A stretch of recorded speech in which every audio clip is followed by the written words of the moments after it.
Lake Oroville, the second-largest reservoir in California and a key component of the state's water system, has undergone a breathtaking transformation. 16 months ago, the reservoir was so parched from severe drought that it was just 22% full.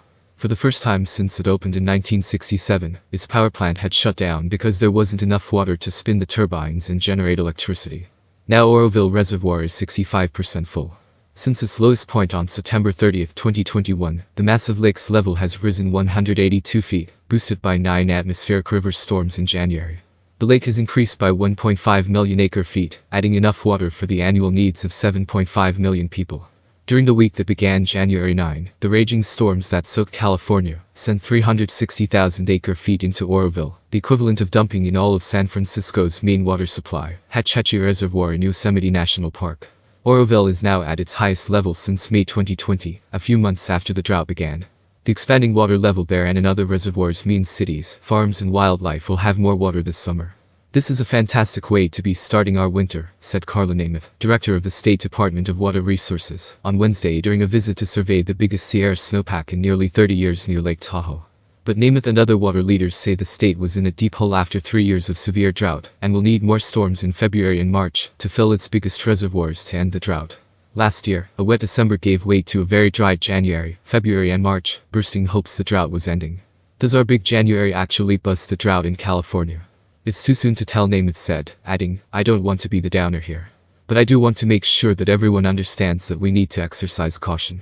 Built in the 1960s by former Governor Edmund Pat Brown, Oroville Reservoir holds 3.5 million acre-feet, when full enough water for about 18 million people a year. The massive reservoir in Butte County captures water from the Feather River watershed. Its dam is the tallest in the United States. At 770 feet, it towers more than 200 feet higher than the Washington Monument. Shasta Lake, near Redding, is the only larger capacity reservoir in California.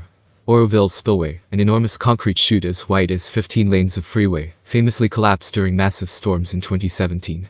A $1 billion construction project rebuilt it and upgraded the dam. Over the past 20 years, Oroville has filled to the top 7 times. 2003, 2005, 2006, 2011, 2012, 2017 and 2019. It is currently holding 2.3 million acre-feet of water. By comparison, Anderson Reservoir near Morgan Hill, Santa Clara County's largest, holds about 90,000 acre-feet when full. To fill to the top, Oroville's water level would have to rise another 90 feet. When the massive Sierra snowpack, which Thursday was 206% of its historical average, begins to melt in the months to come, it is sure to increase storage levels at Oroville and other major reservoirs, experts say. By how much won't be known until the next 2 or 3 months of weather play out. "Even if it melts a bunch between now and April 1, we are going to have a pretty good snowpack by April 1, said Jayland, a professor of civil and environmental engineering at UC Davis. "That's really good news compared to some of the drought years of the past.